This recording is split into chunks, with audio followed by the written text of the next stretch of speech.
the cover story right in the Ghanaian media, the shocks, the fear of God in people, and what has been the effect of that. I wish I had a whole day, because the BFT story itself would take us a whole day to discuss.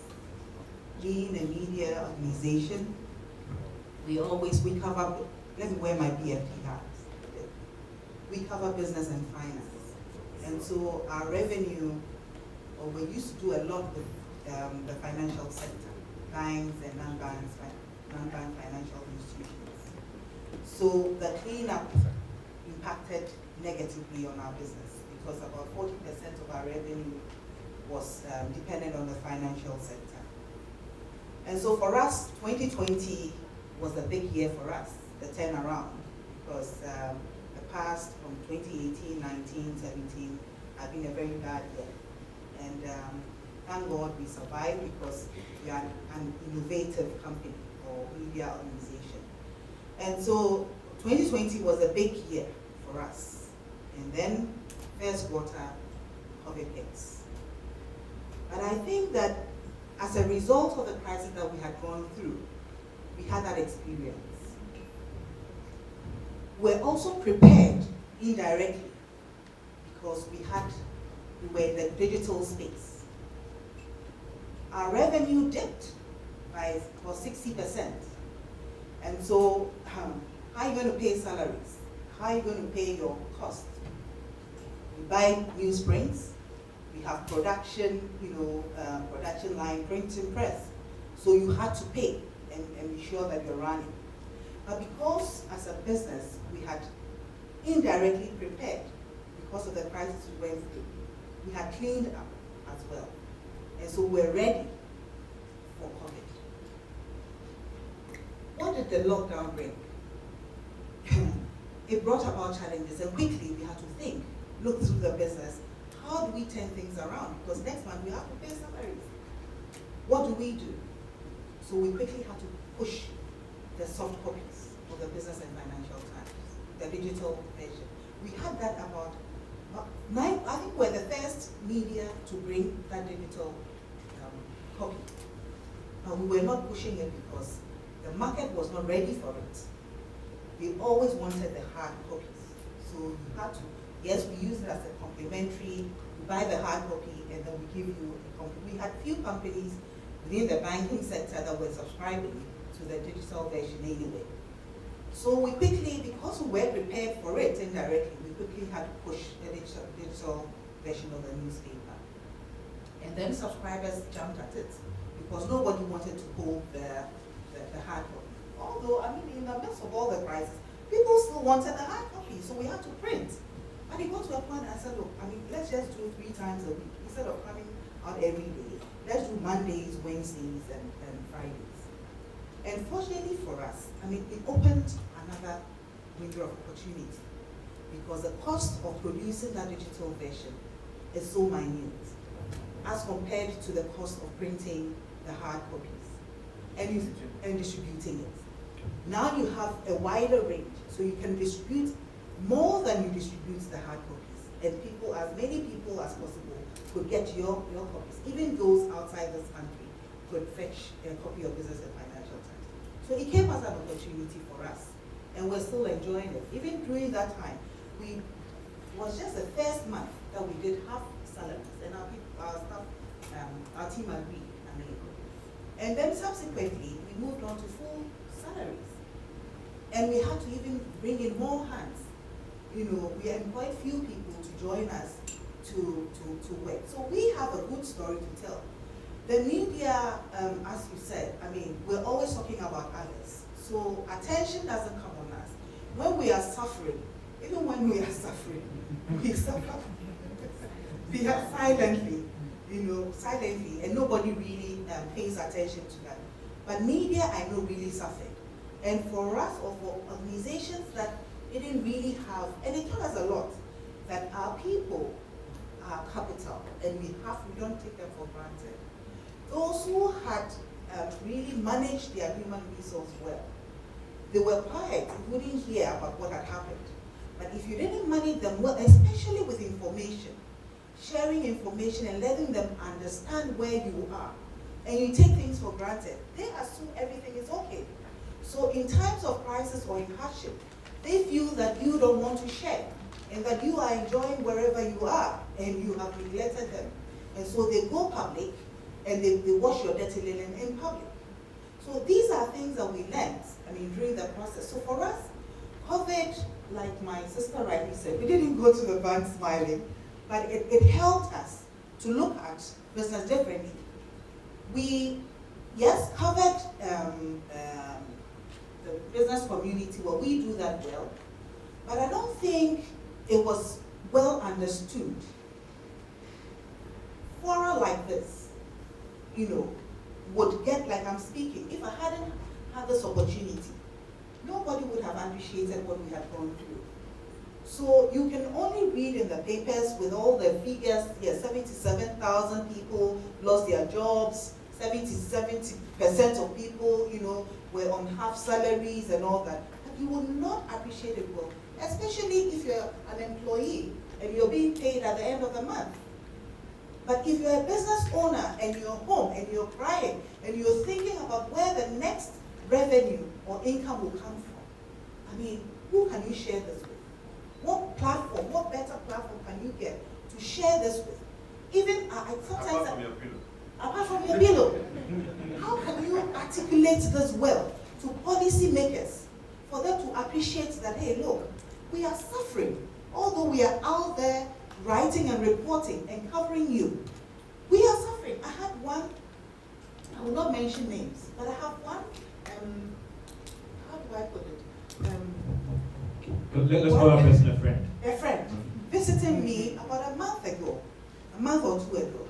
And the person was so concerned that we were not covering, BNFT wasn't covering all the political parties. And I said, look, we're a business paper now. We're running this paper as a business. We do so well. And I showed the person, example of what we have done, samples of what we've done over the years. And so we've done so well. But the fact is that by default, we find ourselves in a situation where we have to project this particular project.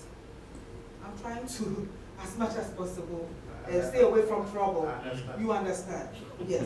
But how many of you, I said, look, as a business owner, as a CEO of the company at that time, I came to you, I engaged, I said, I need support.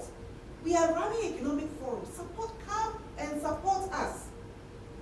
Not by giving us money, but by speaking to the business community for them to appreciate. Listen to them when they vent their anger. No, nobody listens to me. And I said, no, I'm running a business. I'm not playing politics. I'm running a business. But because you don't go out there speaking, no, he understood me at the end of the day. But because we don't have the opportunity to go out there to speak, nobody understands you. I am running a business at the end of the day. Businesses are running businesses at the end of the day. They want their businesses to thrive. What kind of enabling environment are we giving businesses to thrive? We will report as it is. Fake news. We have fake news sometimes. But then beyond the fake news, we put the information out there. But please listen to us. Listen to businesses. Because businesses may be suffering. Let's listen a bit. Doc, thank you so much. From the economic forums, are we going to look at more business coaching programs as well? Because it looks like a lot of the business out there need some strategy to survive the tough times ahead.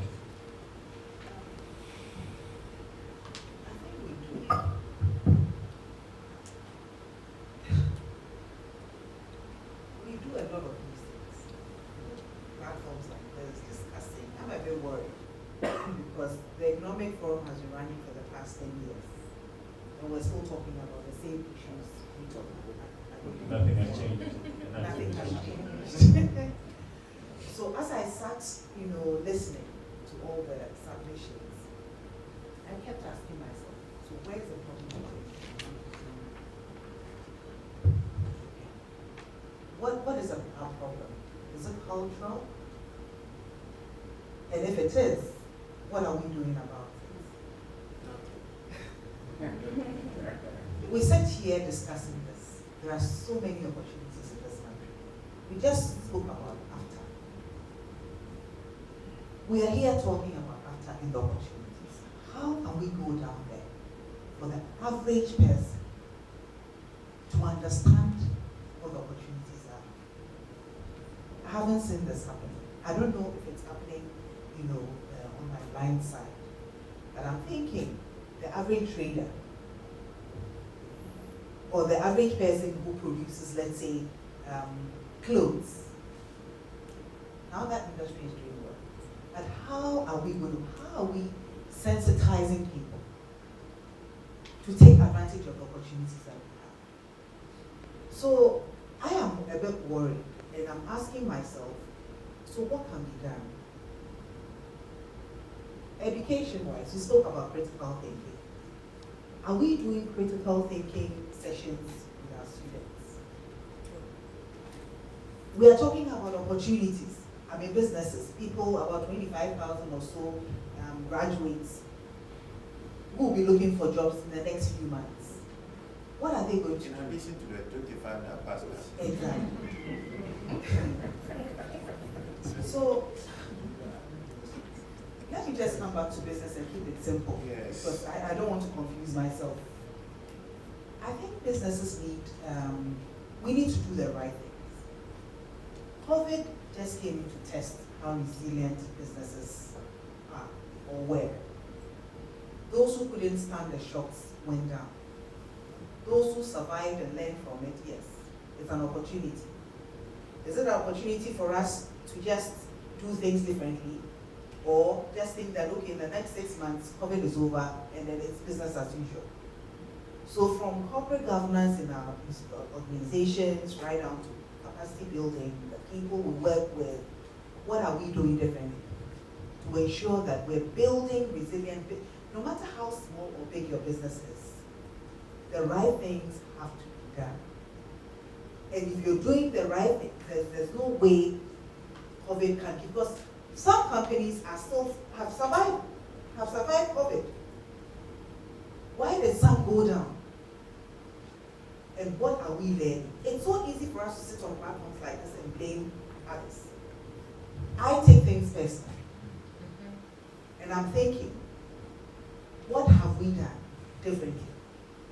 And how do we ensure that if another COVID-19 comes in a different form or shape, the company won't be affected?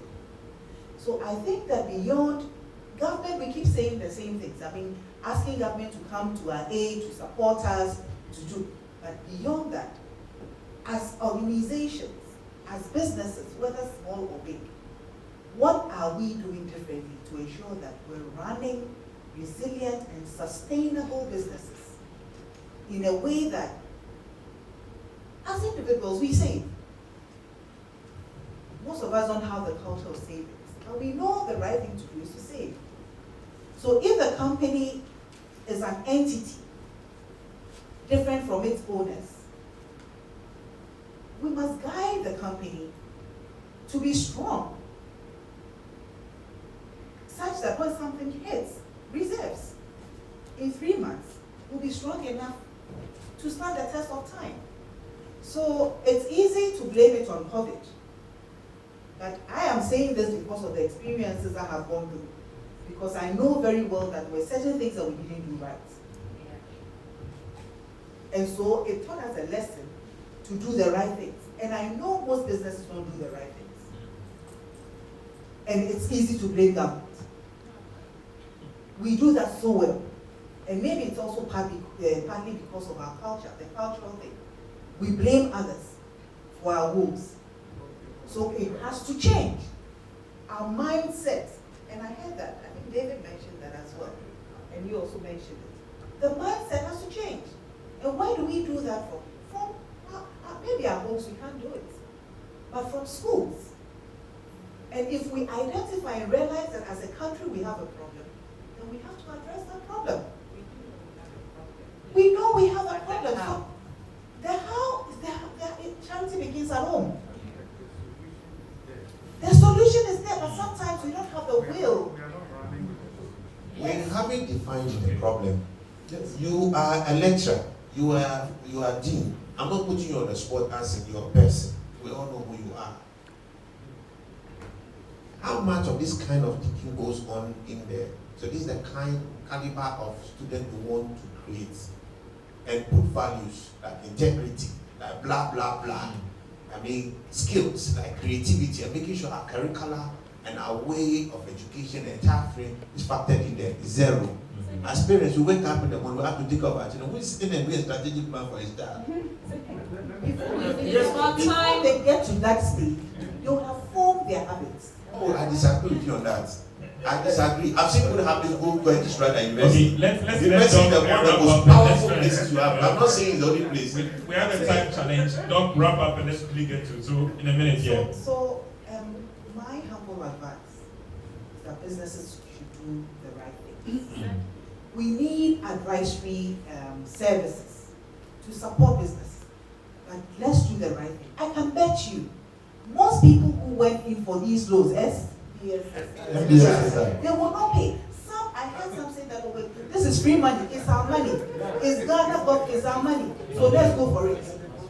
So that is why the banks are sometimes so rigid. They don't want to help businesses because you go in for the money and you will not pay. Thanks so much, Doc. Thank you.